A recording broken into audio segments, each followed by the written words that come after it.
Hi అండి. Welcome back to my channel. ఈరోజు ఈ వీడియోలో మీరు థంబ్‌నెయిల్‌లో చూసుంటారు కదండీ! ఆ blouse back neck cutting, stitching రెండైతే మీకు చూపిస్తానండి. సో, ఇప్పుడొచ్చేసి ఈ బ్లౌజ్ పొడుగొచ్చేసి మొత్తము ఖర్చుతో కలిపి 15 ఇంచెస్ అయితే తీసేసుకున్నానండి.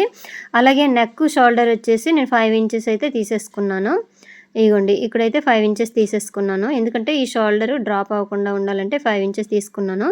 వీళ్ళ చెస్ట్ వచ్చేసి మొత్తం 32 ఇంచెస్ అండి. 32/4 కదండీ! ఒక సైడ్ అయితే 8 ఇంచెస్ అయితే వచ్చింది. ఇగ చూసారు కదా! ఈ విధంగా చెస్ట్ లూజ్ అనేది తీసేసుకున్నాను. వీళ్ళకి ఇగోండి ఇక్కడట చంక డౌన్ వచ్చేసి పావుతోకు 6 ఇంచులు తీసేసుకున్నాను. ఇక్కడ పావుతోకు 6 ఇంచులు తీసేసుకుంటే ఖర్చుతో పాటు పావుతోకు 6 ఇంచీలండి. ఖర్చు వదిలేసి అయితే 5.5 ఇంచీలు. సో, నడుము వచ్చేసి 30 ఇంచీలండి. ఈ 30 ఇంచీలకి ఇలా ఫోల్డింగ్ చేసేసుకొని మనం అయితే మార్కింగ్ అనేది చేసేసుకోవాలి. 1 ఇంచ్ డాట్స్ గురించి, 2 ఇంచెస్ ఏమో ఖర్చు గురించి అనమాట. ఇప్పుడు నెక్ అనేది ఎలా డ్రా చేయాలనేది చెప్తానండి. ఈ నెక్ వచ్చేసి నేను 2 ఇంచెస్ మాత్రమే తీసేసుకున్నాను. ఈ షోల్డర్ జారిపోకుండా ఉండాలంటే ఈ నెక్ వెడల్పు వచ్చేసి 2 ఇంచెస్ మాత్రమే తీసేసుకున్నాను. ఈ కిందన వచ్చేసి 2.5 ఇంచులకి అయితే మార్క్ చేశానండి. ఇందులోనే ఇప్పుడు మనం రౌండ్ షేప్ అనేది ఇచ్చేసుకోవాలి. థంబ్‌నెయిల్‌లో చూసారు కదా! అది రౌండ్ షేప్‌లో ఉంది ఆ మోడల్. అలాగే సేమ్ మనం ఇప్పుడు కటింగ్, స్టిచ్చింగ్ 2 చూపిస్తానండి. వీడియో చివరి వరకు చూడండి ఫ్రెండ్స్. వీడియో నచ్చితే లైక్ చేయండి. ఎలాగుందో కామెంట్ చేయండి. చూసారు కదా! ఈ రౌండ్ అనేది కొంచెమే తీసానండి. మన ఇష్టం అండి. కొంచెం ఎక్కువ కావాలంటే కొంచెం లోపలికి తీసేసుకుంటే సరిపోతుంది. తర్వాత వచ్చేసి ఇగోండి చూడండి. ఇక్కడ నుంచి 1 ఇంచ్‌కి ఇలా మార్క్ చేసుకోండి. ఇగో చూసారు కదా! ఇది ముఖ్యంగా గుర్తుంచుకోవాలండి. ఇక్కడ నుంచి 1 ఇంచ్‌కి మార్క్ చేసుకోండి. ఈ 1 ఇంచ్ కాకుండా ఇంకా 1.5 ఇట్లా మార్కింగ్ చేసుకొని కట్ చేసుకున్నాం అనుకోండి, ఇంకా కొంచెం ఎక్కువ కనిపిస్తుంది వీప్ అనేది. ఇప్పుడు చూపిస్తాను ఫైనల్‌గా లుక్ అనేది ఎలాగొస్తదని కూడా మీకు చూపిస్తానండి. చివరి వరకు చూడండి. చూసారు కదా! ఇప్పుడు ఇగోండి ఈ 1 ఇంచ్ కాకుండా కొంచెం ఇంకెక్కువ కట్ చేసుకుంటే ఈ వెడల్పు అనేది ఎక్కువ వచ్చేస్తుంది. స్కిన్ అనేది బాగా కనిపించేస్తుందండి. సో, ఇప్పుడు వచ్చేసి ఇగోండి ఇలాగే రౌండ్ మనం ఎలా రౌండ్ ఇచ్చామో అలాగే రౌండ్ అనేది కట్ చేసేయాలండి. ఇలాగా నీట్‌గా ఇలా కట్ చేసుకొని వచ్చేయండి. ఇదైతే పక్కన తీసేయాలి. తర్వాత ఈ పీస్‌ని కూడా కట్ చేయాలండి. ఇందులోనే మనకి డిజైన్ అనేది కుట్టేసి దీనికి జాయింట్ చేయాలి. ఆ డిజైన్ ఎలా కుట్టాలి, ఎలాగా దీనికి జాయింట్ చేయాలనేది ఇందులో చూపిస్తానండి. సో, ఇదైతే నేను ప్లెయిన్ బ్లౌజే తీసేసుకున్నానండి. అదే లైనింగ్ బ్లౌజ్ అయితే మనము వెనక వైపు తిప్పేయచ్చు. అంటే లైనింగ్ జాయింట్ చేసేసి వెనక వైపు తిప్పేస్తే సరిపోతుంది. నేను ప్లెయిన్ బ్లౌజ్ కదండి. ఇప్పుడు దానికి పైపింగ్ వేయాలి ఫస్ట్. అదే సేమ్ క్లాత్ అయితే నేను తీసేసుకున్నాను. క్రాస్ పట్టీ తీసేసుకొని ఇప్పుడు జాయింట్ చేసుకోవాలి. ఈ క్రాస్ పట్టీలు ఇగోండి వై షేప్‌లోన ఈ విధంగా పెట్టేసుకొని జాయింట్ చేసేసుకోండి. ఇలాగైతే మనకి రౌండ్ అనేది వస్తుందండి. స్ట్రైట్ పీస్ అయితే అసలు తీసుకోకూడదు. ఇగోండి ఇలాగా మనకి ఎన్ని కావాలో అన్ని అయితే జాయింట్ చేసేసుకోండి. ఎందుకంటే ఇది ఫస్ట్ అయితే మనము స్టిచ్చింగ్ చేసుకోవాలండి బ్యాక్ నెక్‌కి. తర్వాత అయితే మోడల్ డిజైన్ అనేది దీనికి జాయిన్ చేయాలి. ఫస్ట్ అయితే ఇగో చూసారు కదా! ఇది ప్లెయిన్ బ్లౌజ్ అండి. అందుకోసము ముందుగా అయితే పైపింగ్ అనేది వేసేసుకోవాలి. ఇగోండి. ఒకవైపు కుట్టేసుకోండి. ఎందుకంటే ఇది కోర అంచు కాదు కదా! నార్మల్‌దే కాబట్టి క్రాస్ కటింగ్ కాబట్టి ఒక సైడ్‌ని కుట్టేసుకోండి. కుట్టేసుకున్నాక ఈ నెక్ చూసారు కదా! ఈ నెక్‌కి జాయిన్ చేయండి. ఇప్పుడు వీడియోలో చూపిస్తున్నాను కదండీ! వీడియో కొంచెం ఫాస్ట్‌గా ఉంటే మీరు స్లోగా పెట్టేసుకొని చూడండి. 1కి 2 సార్లు చూస్తే అర్థమవుతుంది. దీని మీద ఇలాగ కుట్టేసుకొని వచ్చేయండి ఫస్ట్. ఇది ప్లెయిన్ బ్లౌజ్ అండి. అందువలన ఇలా కుట్టాలి. అదే లైనింగ్ అనుకోండి మనం లైనింగ్ జాయిన్ చేసేసి తిప్పేయవచ్చు. అక్కడక్కడ చిన్న డాట్స్ పెట్టుకోండి. పెట్టుకున్నాక ఇలాగ వెనక వైపు తిప్పేసి పైనైతే ఇలా కుట్టి వేసుకొని వచ్చేయండి. ముందైతే ఈ విధంగా పట్టీ కుట్టుకోవాలండి ఒకటి. పట్టీ కుట్టేసుకున్నాక మనకి మోడల్ నెక్ స్టిచ్చింగ్ చేయాలి దీనికి. అప్పుడైతేనే నీట్‌గా కనిపిస్తది. సో, అయిపోయింది కదండీ నీట్‌గా. ఇగోండి రౌండ్ అనేది ఇలాగ వచ్చేసింది. ఈ పక్కనే ఇంకొక కుట్టు వేసుకొని వచ్చేయండి. ఇలాగే. ఇగోండి ఇలాగ కుట్టు వేసుకొని వచ్చేసారు కదా! ఇప్పుడైతే ఒక పేపర్ తీసుకోవాలండి. దాని మీద నెక్ డ్రా చేస్తాను చూపిస్తాను చూడండి. పేపర్ తీసుకోండి. పేపర్ మీద ఇలా ఫోల్డింగ్ అనేది మన వైపు ఉండేటట్టుగా ఇట్లా పెట్టేసుకొని ఇందాక కట్ చేసాం కదండీ 1 ఇంచ్‌కి క్లాత్ అనేది. ఆ క్లాత్‌ని ఇలా పెట్టేసుకొని ఇగోండి చూపిస్తున్నానా ఈ విధంగా ఇలా మార్కింగ్ చేసుకోండి. ఇలాగా. ఇగో చూసారు కదా! ఈ విధంగా రౌండ్ గీసేసుకొని నెక్స్ట్ అయితే ఇక్కడ నుంచి ఒక 1 ఇంచ్ వరకు ఇట్లా మార్క్ చేసుకోండి. 1 ఇంచ్ కావాలి. ఎందుకంటే మనము బ్యాక్ పార్ట్‌కి జాయిన్ చేస్తాం కదండీ! అప్పుడు ఖర్చుతో కలిపి అయితే మనకి మొత్తం 2 ఇంచెస్ క్లాత్ ఇట్లా ఉంటేనే దీన్ని మనము స్టిచ్చింగ్ చేసుకుంటే కరెక్ట్‌గా వస్తదండి. ఇగో 1 ఇంచ్ వరకు ఇట్లా మార్కింగ్ అనేది చేసేసుకోండి. చూసారా ఈ విధంగా. ఈ పేపర్‌ని ఇలాగా ఇప్పుడు కట్ చేసేయాలి. ఇగోండి 2 ఇంచెస్ 2 ఇంచెస్ వస్తుంది. అంటే మనం కట్ చేసేది 1 ఇంచ్ 1 ఇంచ్ ఎక్కువ పెట్టేసుకున్నాం అనమాట ఖర్చు గురించి. ఇగోండి ఇలాగా కట్ చేసేయండి. ఈ రౌండ్ తీసేసుకోండి పేపరు. ఇప్పుడు అయిపోయింది కదా, ఈ చివర మనకి అడ్జస్ట్ చేసుకోండి, రౌండ్ లేకపోతే నీట్గా ఇలా కట్ చేసేసుకోండి. సో ఇప్పుడు వచ్చేసి ఇది అయిపోయింది కదండి, ఈ పేపర్ని ఇప్పుడు పక్కన పెట్టేసుకొని స్ట్రైట్ క్లాత్ తీసేసుకోండి. స్ట్రైట్ క్లాత్ తీసేసుకొని మనకి ఒక సైడ్ని కుట్టేసుకొని ఇలా ఉల్టా తిప్పిస్తే ఈ విధంగా తాడు అనేది రెడీ అయిపోద్ది అనమాట. నేనైతే రెడీ చేసి పెట్టేసుకున్నాను. ఇగోండి ఇలాంటి స్ట్రైట్ క్లాత్ తీసేసుకొని తర్వాత వచ్చేసి ఇప్పుడు ఇక్కడట 2 ఇంచెస్కి ఏమొచ్చి ఇట్లా చిన్న చిన్న ముక్కల్లాగా కట్ చేసుకోండి. ఈ తాడుని ఈ పట్టీని రెడీ చేసాం కదా, దీన్ని 2 ఇంచెస్ కింద చిన్న చిన్న ఇలా కట్ చేసేయండి పీసులు లెక్క. ఇగోండి ఇలాగా మనకి ఎన్ని కావాలో అన్ని పీసులు అయితే కట్ చేసుకోవాలండి.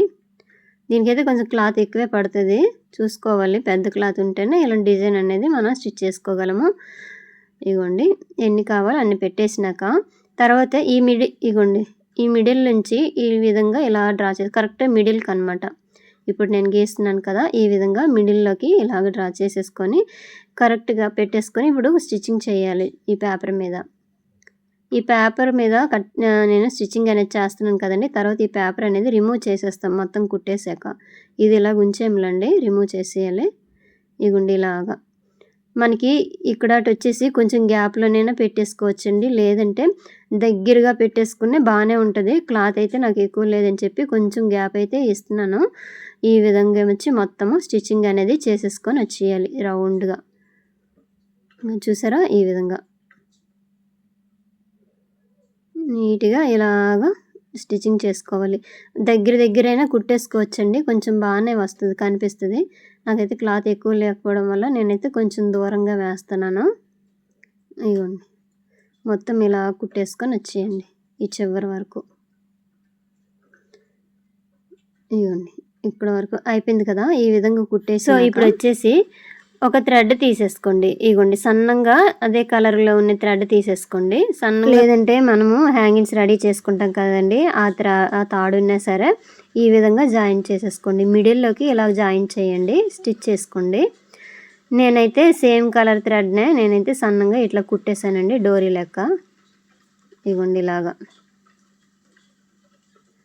ఇలాగ మిడిల్లో నుంచి ఇలాగ రౌండ్గా కుట్టేసుకొని వచ్చేయండి.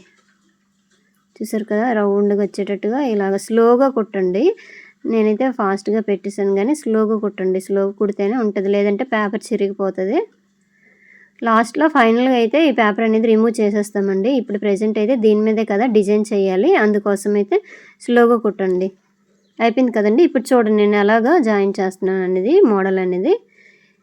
ఇదిగోండి ఈ విధంగా పెట్టేసుకోవాలి. అటువైపు ఒక రింగు ఇటువైపు ఒక రింగ్ అనమాట, ఇట్లా జాయిన్ చేసేసుకోవాలి. ఇక చూడండి ఈ విధంగా అనమాట. రైట్ సైడ్ ఒకటి లెఫ్ట్ సైడ్ ఒకటి ఈ విధంగా ఫోల్డింగ్ చేసేసుకోండి. మొత్తం చివరి వరకు ఇలాగే ఫోల్డింగ్ చేసుకొని వచ్చేయాలి. రైట్ సైడ్ ఇలా ఫోల్డ్ చేయాలి, తర్వాత లెఫ్ట్ సైడ్ ఫోల్డ్ చేయాలి. అలాగైతే మనకి ఆ నెక్ డిజైన్ అనేది ఈ విధంగా కనిపిస్తుంది కుట్టేసినాక. ఈ రౌండ్ ఎంత ఉందో అంతవరకు ఇలాగే కుట్టేసుకొని వచ్చేయండి. స్లోగా కుట్టండి, పేపర్ చిరిగిపోద్ది. ఇలాగా కుట్టేసుకొని రౌండ్గా వచ్చేసినాక ఈ పార్ట్ని వచ్చేసి మనం బ్యాక్ పార్ట్ ఇందాక కట్ చేసాం కదండి, దానికి జాయిన్ చేయాలన్నమాట. ఇదిగోండి ఒకవైపు కుట్టేసాను కదా, ఇప్పుడు రెండో వైపు చూడండి ఎలా కుడుతున్నానో, ఈ విధంగా అనమాట. ఇదిగోండి ఇక్కడ కొంచెము ఇందాక రింగులు జాయిన్ చేసేటప్పుడు దగ్గరగా మనం జాయిన్ చేస్తే ఈ గ్యాప్ కూడా కనిపించదండి, కొంచెం బాగా ఎక్కువ కనిపిస్తాయి రింగ్స్ అనేవి. నేను కొంచెం తక్కువ ఉండడం వల్ల క్లాత్ అనేది ఇలా కనిపిస్తుంది, పర్వాలేదు. మొత్తం జాయిన్ చేసేసరికైతే నార్మల్గానే కనిపించిందండి. చూసారు కదా, ఈ విధంగా వచ్చింది. తర్వాత ఈ చివర హెచ్చు తగ్గులు ఉంటాయి కదండి చిన్న చిన్నవి, ఇవైతే రౌండ్గా కట్ చేసేయండి. నీట్గా ఇలా కట్ చేసేసారు కదా, ఇక్కడ ఒకసారి ఫోల్డింగ్ చేసుకొని చూసుకోండి కరెక్ట్గా వచ్చిందా లేదా నెక్ అనేది చూసేసుకోండి. తర్వాత వచ్చేసి ఇప్పుడు బ్యాక్ పార్ట్ ఉంది కదండి, ఆ బ్యాక్ పార్ట్ తీసేసుకొని కరెక్ట్గా ఇట్లా పెట్టేసుకోండి మిడిల్లోకి. మనకి నెక్ అనేది ఎంత వెడల్పు కావాలో ఉంచేసుకొని మిగతాది ఇట్లా స్టిచ్ చేసేయండి. నీట్గా పెట్టేసుకోండి, ఇలాగా పెట్టేసుకొని ఇలాగా స్టిచ్ చేసుకొని వచ్చేయండి. ఇలాగా స్టిచ్ చేసుకొని వచ్చేయండి. ఒకవైపు అయితే అయిపోయిందండి. ఇప్పుడు రెండో సైడ్ కూడా అలాగే రెడీ చేసేసుకొని కుట్టేసుకోండి. నేనైతే కుట్టేశాను. తర్వాత వచ్చేసి ఇప్పుడు రౌండ్ నెక్ ఉంది కదండి, ఆ లోపల రౌండ్ నెక్ ఏమొచ్చి మనం పైపింగ్ వేసుకోవాలండి. ఇగోండి పైపింగ్కి వచ్చేసి సేమ్ కలర్ క్లాత్ని తీసేసుకోవాలి. తీసేసుకొని క్రాస్ పట్టీ కింద ఈ విధంగా కట్ చేసుకోండి. ఇప్పుడు దీన్ని జాయిన్ చేసేసుకోండి. మనకి ఎన్ని పీసులు కావాలో అన్ని పీసుల వరకు ఇలా జాయిన్ చేసేసుకోండి. చేసేసుకునేక ఇప్పుడు మనకి రౌండ్ నెక్ ఉంది కదండి, ఆ రౌండ్ నెక్ అయితే ఈ పైపింగ్ అనేది వేసేయాలి. నేనైతే ప్లెయిన్ బ్లౌజ్ మీద అయితే చూపించానండి. మీరు లైనింగ్ బ్లౌజ్ మీద అనుకోండి బాగానే వచ్చేస్తుందండి. ఫస్ట్ లైనింగ్ జాయిన్ చేసేసి వెనక వైపు తిప్పేయాలి ఫస్ట్ ఆఫ్ ఆల్. తర్వాత ఈ డిజైన్ కుట్టేసుకొని నేను జాయిన్ చేయడమే. ఇగోండి చూడండి, ఇలాగ జాయిన్ చేసుకోవాలి. రౌండ్ మనకి ఎంత కావాలో అంతవరకు ఇలాగ రౌండ్ అనేది నీట్గా ఇలా తిప్పేసుకోవాలి. ఎక్కడ లాక్కూడదండి, ఫ్రీగా వదలాలి క్లాత్ని. అలాగైతే మనకి రౌండ్ అనేది బాగా తిరుగుతుంది. ఇగో చూసారా, ఈ విధంగా అనమాట. ఇలా కుట్టేసుకున్నాం కదా, ఈ పేపర్ తర్వాత తీసేస్తాంలేండి, అప్పుడు చూపిస్తాను ఎలాగ ఉంటుందని.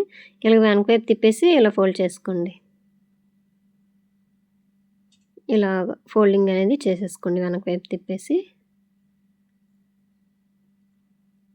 మొత్తం ఎంత ఉందో అంతవరకు రౌండ్ అనేది ఇలా కుట్టేసుకొని వచ్చేయడమే. ఇది బకరం మీద ఇట్లా కుట్టామనుకోండి, అది మళ్ళీ తీయడానికి రాదు కదా, అందుకోసం ఇట్లా పేపర్ మీదే స్లోగా కుట్టేసుకోవాలి. ఎందుకంటే పేపర్ కూడా చిరిగిపోతుంది. ఇవ్వండి మొత్తం రౌండ్గా వచ్చే వరకు ఇలా కుట్టేసుకొని వచ్చేయాలి. సో చూసారు కదా, ఈ విధంగా బ్యాక్ సైడ్ ఉంది. ఇప్పుడేమొచ్చి ఈ పేపర్ రిమూవ్ చేసేస్తాను చూడండి. ఇక్కడ డాట్స్ వేసేసుకోండి కిందని. రెండు సైడ్లో డాట్స్ వేసుకోండి. ఫైనల్గా లుక్ ఎలాగొస్తుంది అనేది ఫోటో చూపిస్తానండి. ఇగోండి రౌండ్ అనేది ఇలాగ వచ్చేసింది కదా, వేసేసుకునేక కరెక్ట్గా సెట్ అయిపోతుంది అనమాట. ఇక్కడ తర్వాత ఫ్రంట్ పార్ట్ జాయిన్ చేస్తే సరిపోద్ది. ఈ పేపర్ని స్లోగా ఇలా రిమూవ్ చేసేయండి. మొత్తం ఇలా తీసిస్తే అయిపోతుంది పేపరు. ఇవి నేనైతే రిమూవ్ చేసేసానండి పేపరు. ఫైనల్గా ఈ విధంగా వచ్చింది. ఇంతేనండి వీడియో. ఇస్తే లైక్ చేయండి. Thank you.